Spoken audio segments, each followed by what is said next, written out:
passe maintenant au quatrième conférencier, c'est M.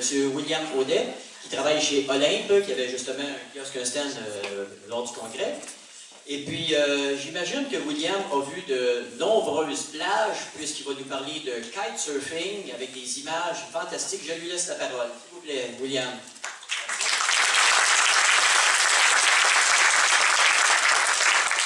Bonjour. Quand vous êtes prêts pour les diapos. Bonjour, en fait, qui je suis? Je m'appelle William. J'ai la chance de travailler dans une entreprise familiale. Je prends la relève de Olympe avec mon père qui est ici dans la salle. Donc, je suis très chanceux. Puis vous voyez ma petite famille. Donc, ça, c'est la petite introduction de moi personnellement. D'où je viens, en fait, je viens de Polytechnique. La spécialité, c'est pas de boire du champagne. J'ai mis cette photo-là parce qu'il y a un rituel à Polytechnique à la fin de notre bac, dans notre dernier examen. Tout le monde sort une bouteille. Donc, je trouvais ça assez intéressant de mettre ça. Fait que non, on ne peut pas juste boire. Puis en fait, je suis spécialisé en agronomie de génie industriel de Polytechnique.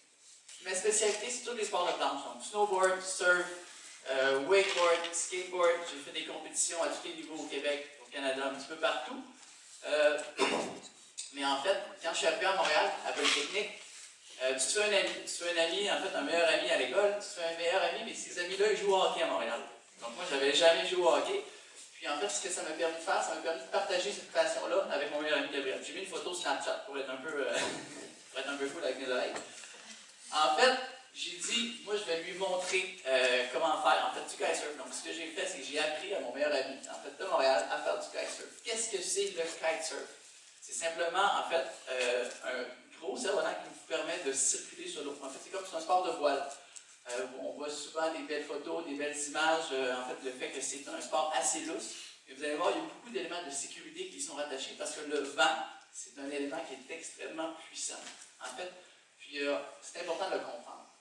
Donc, le vent, en fait, il n'est pas stable, c'est quelque chose qui varie énormément. Donc, il faut le comprendre, il faut comprendre le vent, il faut comprendre les orientations du vent.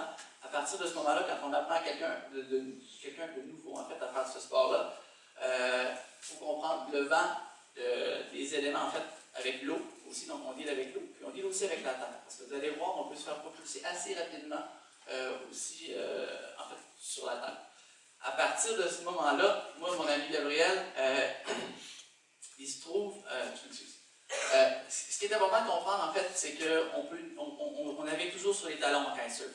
Donc on peut naviguer vers la droite, vers la gauche, donc on ne navigue jamais face au vent si on veut, on se sert toujours du vent. Donc, il y a trois positions, en fait, où on n'a pas de puissance en haut, dans le côté, dans les deux côtés complètement.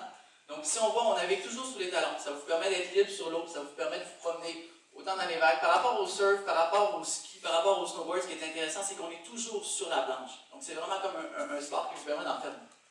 La première chose à faire en amont, c'est de comprendre les cordes. En fait, parce que c'est la même chose, c'est le même principe qu'un parachute, il y a vraiment beaucoup de puissance qui, si on veut, contrôler par la voile. Donc, à partir de ce moment-là, c'est vraiment important de valider, si on veut, la position de vos cordes. Ça nous a permis de faire des voyages à Terrasse, Cap-Arrêté. Et le voyage dont je vais vous parler, c'est le voyage à Aruba, en fait.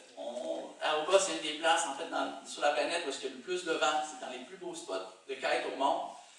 Puis, en fait, qu'est-ce qui arrive à Aruba? Je pense qu'on avait amené deux autres de nos amis. Donc, vous voyez, ils prennent ça très au sérieux.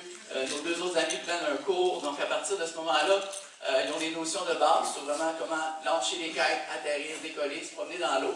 Puis à Aruba, ils vendent vraiment fort. Là, il y a une petite vidéo qui vous montre qu'est-ce que c'est qui ne fonctionne pas.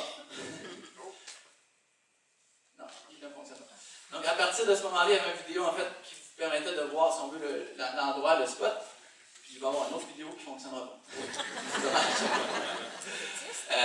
À partir de ce moment-là, je fais juste un petit rappel vraiment sur qu'est-ce qui est le plus important, c'est vraiment les cordes. Donc, en kitesurf, vous avez les arrières, qui se trouvent être les cordes qui contrôlent la puissance, et les avant.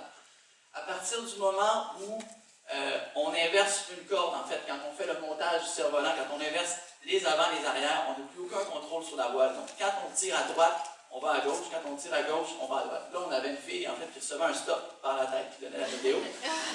Puis, en fait, tout de suite après, on avait une vidéo de quelqu'un qui se fait tirer, en fait, en kitesurf. Donc, qui perd complètement le contrôle, qui se ramasse dans les roches.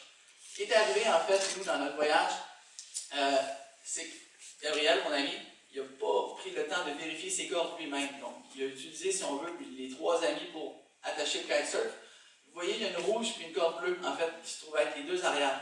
Quand on les inverse, on se trouve à tirer à droite, le cerf-volant va à gauche, on se trouve à tirer à gauche, le cerf-volant va à droite.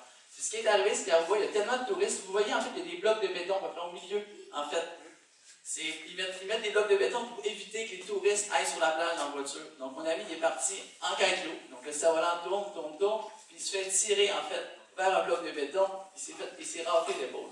Donc ce qui est arrivé, c'est que mon ami il a passé à un fil, vraiment littéralement à un fil de mourir. Donc après ça, on est retourné jouer au hockey à Aruba. Donc on était dans notre zone de confort. La seule analogie que je voudrais faire aujourd'hui, en fait, c'est vraiment, il y a des mesures de sécurité qu'il faut vérifier par soi-même quand notre vie, en fait, peut en dépendre. Notre vie peut vraiment tenir à un fil. Donc à partir de ce moment-là, c'est vraiment le temps de prendre le temps de faire les vérifications. En fait, on a parlé des animaux, fait que je voulais juste mettre mon petit chien aussi. On ne l'avait pas mis au début. Merci.